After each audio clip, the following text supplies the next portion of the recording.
Bon, allez, cette fois, c'est la bonne. Pousse ta tête, je vois plus le jeu. Ah, désolé. Allez, allez.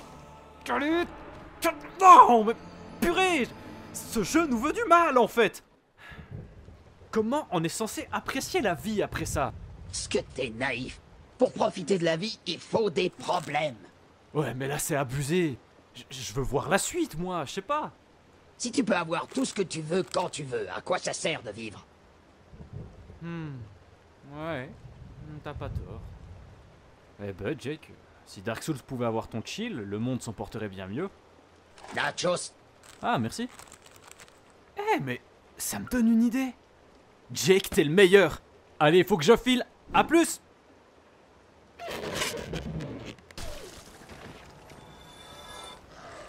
L'univers sombre des Souls, avec une goutte des visuels chatoyants d'Adventure Time. On verse le mélange sur la BD et...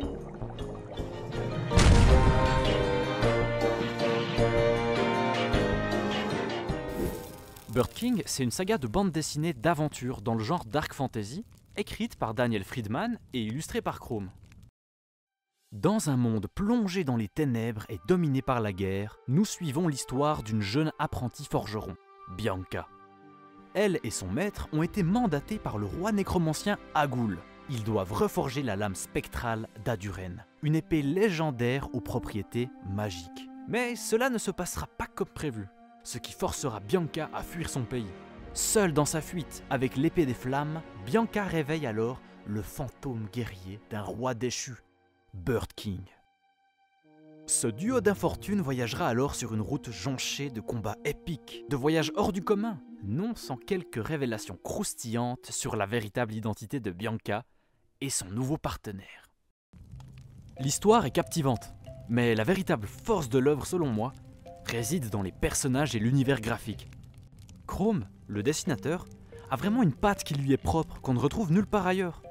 Les personnages dégagent tous une aura mystérieuse qui donne envie d'en savoir plus sur leur passé. On a hâte de les voir progresser dans ce monde et de suivre leur évolution. Vraiment, le Bird King dégage un truc incroyable. Avec son silence de marbre là, ses flèches plantées dans son armure. Ou alors ces tout petits oiseaux trop mignons là qui le suivent partout. L'univers, quant à lui, est intriguant. Il se révèle petit à petit, et pas seulement au travers des dialogues. Les designs et les décors contribuent intelligemment à la narration, nous dévoilant un lore mystérieux que notre imaginaire prend plaisir à étoffer. La dark fantasy, c'est un genre assez particulier, qui frôle parfois avec l'horreur. On nous plonge dans une ambiance un peu étrange, voire dérangeante, mais qui nous immerge totalement. On apprécie suivre notre héros dans cette quête épique, qui bien souvent est confronté à des choix moraux difficiles. Mais parfois, il arrive que l'abus du glauque et du morbide deviennent assez oppressants et mettent mal à l'aise. Il m'est arrivé plusieurs fois d'arrêter une série ou une BD à cause de ça d'ailleurs. Bird King, lui, ne souffre pas du tout de ça. Il utilise les codes de la dark fantasy tout en conservant une atmosphère assez légère en fait. Et pourtant, il y a des scènes assez sanglantes et des designs plutôt creepy. C'est peut-être justement grâce à ce côté Adventure Time dans l'esthétique. Ou alors par l'attitude de Bianca qui est jeune, déterminée et bienveillante, à l'inverse de bien des protagonistes dans le même genre.